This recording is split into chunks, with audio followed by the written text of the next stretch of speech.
नमस्कार,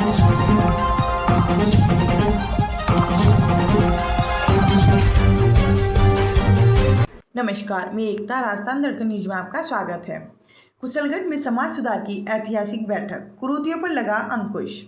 कुशलगढ़ के नागनाथ महादेव मंदिर परिसर में समाज सुधार को लेकर हुई बैठक में दहेज लेन देन और दिखावे पर कड़ा नियंत्रण लगाने के ऐतिहासिक निर्णय लिए गए।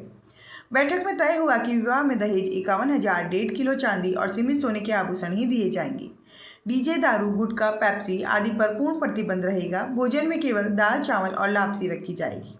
ममेरा व नौतरा की राशि सीमित कर दी गई। पलंग, तिजोरी जैसी वस्तुओं पर रोक लगाई गई।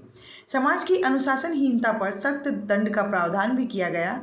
निर्णयों के पालन हेतु नई समाज कमेटी गठित की गई, जिसके अध्यक्ष डॉक्टर वजीक महिडा, उपाध्यक्ष वेस्ताराम वसूनिया व धारूभाई डामोर, सचिव भुर्जी महिडा तथा कोषाध्यक्ष दिनेश चंद्र डिंडोर होंगे।